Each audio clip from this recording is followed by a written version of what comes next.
Kitang-kita ko sa mga mata niya na wala na siyang pakialam sa akin.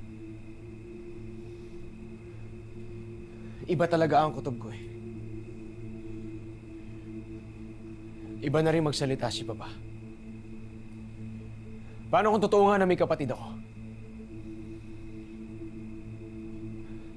Malamang nahanap at nakausap niya na yung isa pa niyang anak. Hindi naman natin napatunayan yun, Calvin eh. Hindi naman DNA test yung laman ng briefcase na iniingatan nila.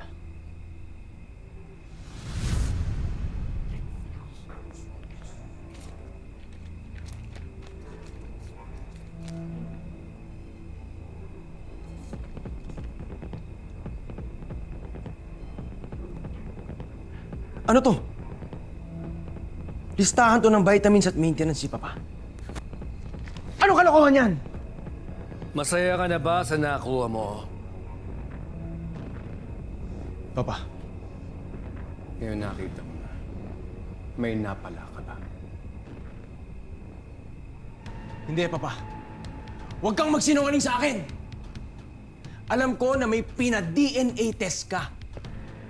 Sabihin mo totoo! Ano?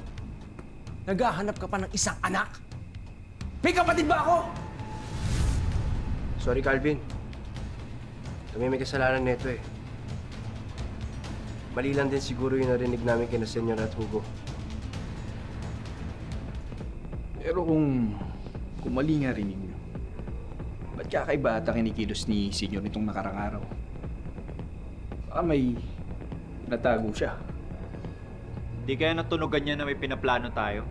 Kaya yun, naisahan niya tayo. Tama. Lalo pat alam na ni Senyor na hindi ka tumitigil sa pag-iimbestiga. Kung totoo nga may kapatid ka.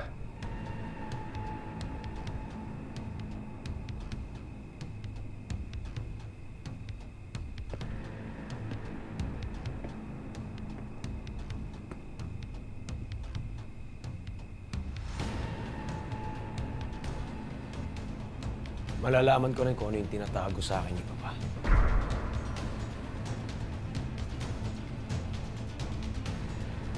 Lalabas din yung totoo.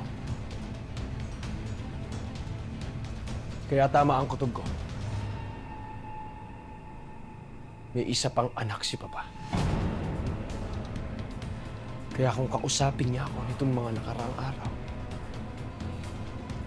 may para na lang akong basura.